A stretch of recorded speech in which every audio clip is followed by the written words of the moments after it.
My name's Robbie Morin. I'm running for Congress in California. I'm running as a Democrat, and um, something about me, a big part of my life, kind of the biggest part about my life, is that I also own a small business. I have a manufacturing company here in Sacramento. People usually ask what that is, and that's very kind.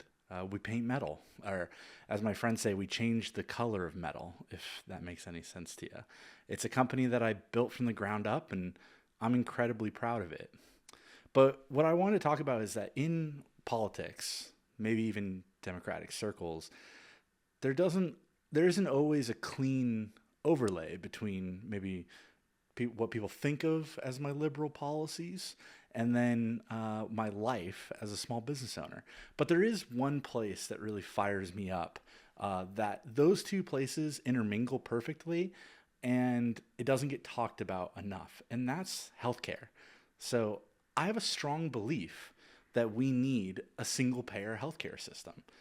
Our current healthcare system has us all worried about the next time we're going to get sick, right? If you're injured, you shouldn't be concerned with how much an ambulance costs. And if you work in a job, you shouldn't be tied to that job solely for the benefits it provides. And so that's kind of what I wanted to dig into right now. And I will preface this by saying this argument that I'm going to make, I don't think needs to be made. I think that the benefits of single payer healthcare in this country are incredibly obvious, and that those arguments have been made time and time again.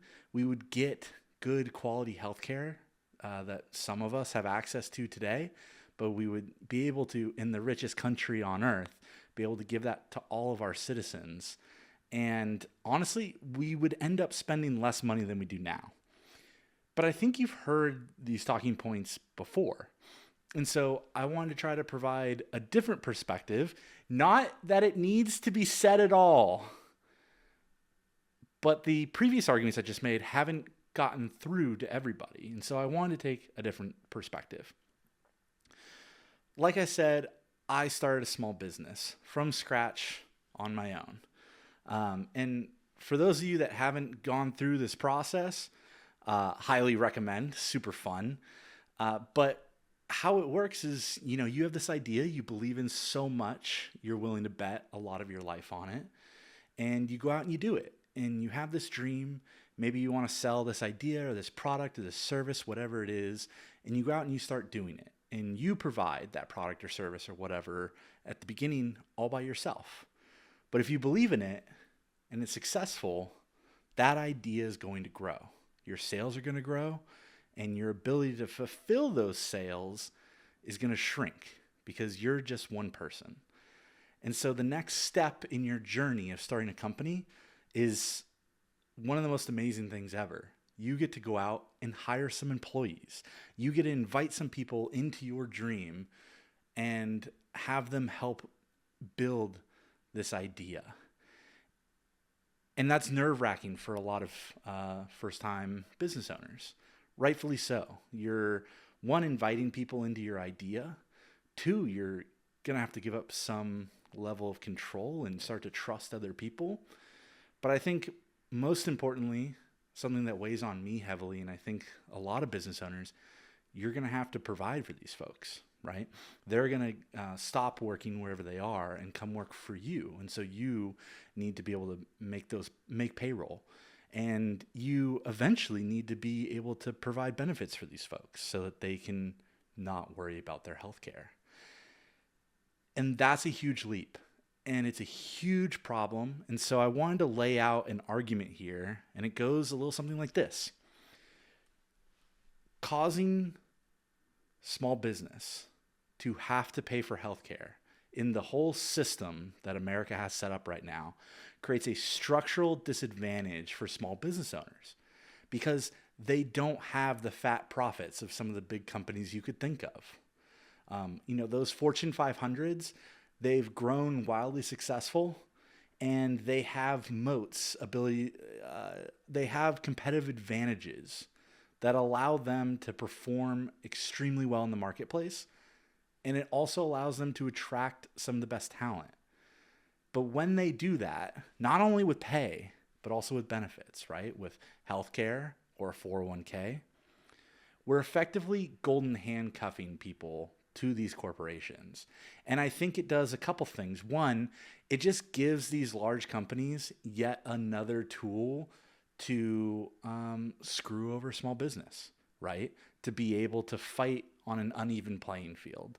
And as a small business owner, I would like to level that playing field. And so that's my argument from a business owner's perspective. But I do think there's a national argument to be made here that when you cause barriers of people switching jobs, what it does is incentivizes a company to bring talent in and get them stuck there. And it doesn't incentivize people to want to do the entrepreneurial thing or want to do the thing that will drive the most progress for this country. Because if you are a person in one of these companies and your healthcare is tied to them, you're heavily disincentivized from pursuing your own dream to start your own thing and lose your healthcare.